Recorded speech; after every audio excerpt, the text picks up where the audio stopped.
Subsud karong nga mipahigayon og misting operasyon ang Anti-Dengue Task Force sa Dakbayan sa Talisay.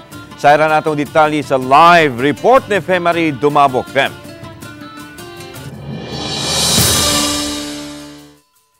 Mga girombo sa misting operation sa Talisay City Health Office, mga pribado kun mga pampublikong eskwelahan, labi na nga nagsugod daw sab ang klase. Sukad sa katapusang bahin sa Hulyo hangtod nitong Lunes, moabot na sa napo ka mga eskwelahan ug sityos ang napahigayunan sa Anti-Dengue Task Force sa Talisay City Health Office og misting operation. Mato ni Dr. Lino Alanzado, Talisay City Health Officer, nga tungod sa nasinating mga pag-uwan-uwan sa nangaging mga adlaw, mismong ang kadagkuan sa mga tungaan ang mihangyo sa pagpaygayon og misting. Nakatala ang Talisay City Health Office og 58 ka mga kaso sa dengue, gikan sa Enero hangtod na sa Hunyo ning tuiga. Hinuon ubos kini itandi sa 260 ka mga kaso sa dengue sa Enero hangtod sa Hunyo sa niaging tuig. Apan dili gustong mo kumpiyansa ang City Health Office. Daghan-daghan na gyud ang mo request karon sa misting tungod sa ting klase na, sugod na ang klase sa mga bata. Then sa isa ka adlaw na madawat isa, duha no. So ma-accommodate man nato ang problema nato sa dengue no. Diri sa syudad sa Talisay kanang ato naman gyud ang gibuhat ang kanang whole year round no kanang sa atong dengue information drive.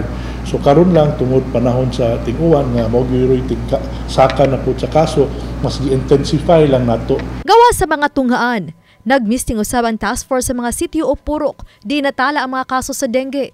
Nangilabot na gyud ang mga barangay, ang mga kanang lumulupyo gyud nga bisag napay isa pa lang ka kaso sa ilahang barangay, mo request na sila misting 3 o'clock habit no, then search and destroy.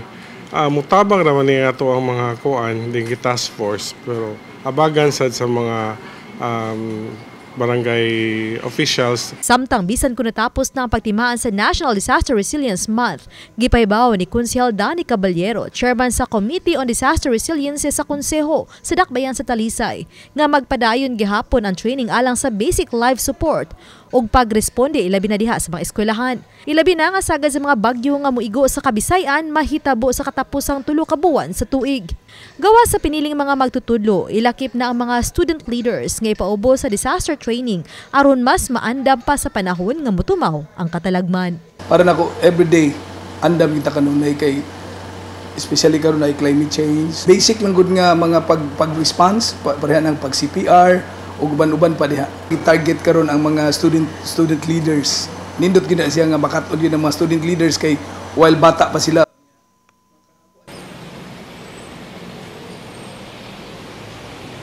Langawa sa mga estudyante sa pampublikong eskwelahan tinguha usab nga mapaubos sa basic life support training and seminar ang mga tinun-an sa pribadong eskwelahan aron mabansay na sila sa pagpangalagad sa sayong pangidaron.